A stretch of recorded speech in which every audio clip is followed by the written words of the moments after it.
এক গ্রামে বাস করত ৮ বছরের আলবি আর তার ৬ বছরের ছোট বোন আয়শা। তারা ছিল খুব ভালো ছেলেমেয়ে, কিন্তু মাঝে মাঝে ছোটখাটো বিষয় নিয়ে তাদের মধ্যে ঝগড়া লেগে যেত।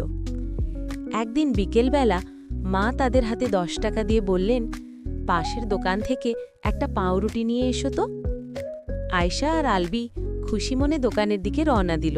আলবি তাকে ১০ টাকা দিয়ে একটা পাউরুটি চাইল। দোকানদার মামা তাড়াহুড়োর মধ্যে পাউরুটির সাথে আলবির হাতে ভুল করে ১০ টাকার বদলে একটি ৫০ টাকার নোট ফেরত দিলেন। দোকান থেকে বেরিয়ে আসার পর আলবির চোখে পড়ল সে ৫০ টাকা পেয়েছে।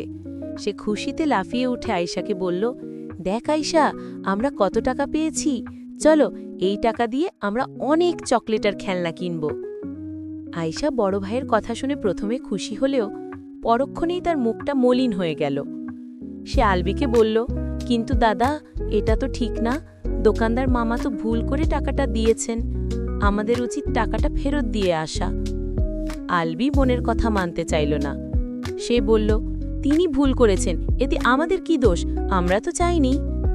আয়শা তখন শান্তভাবে ভাইকে বোঝালো, মা তো আমাদের শিখিয়েছেন অন্যের জিনিসের ওপর লোভ করতে নেই, এটা তো আমাদের টাকা না, আমরা যদি এটা নিয়ে নিই তাহলে তো অন্যায় করা হবে।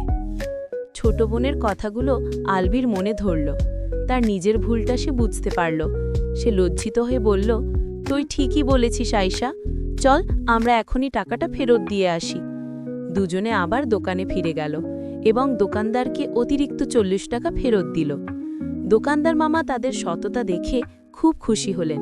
তিনি তাদের দুজনকে পুরস্কার হিসেবে একটি করে চকলেট দিলেন এবং বললেন, তোমরা খুব ভালো ছেলে মেয়ে, জীবনে সবসময় এমন সৎ থাকবে।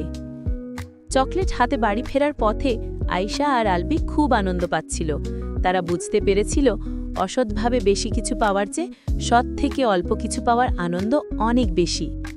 শিক্ষা: সততাই সর্বোৎকৃষ্ট পন্থা, অন্যের জিনিসের ওপর লোভ করা উচিত নয়।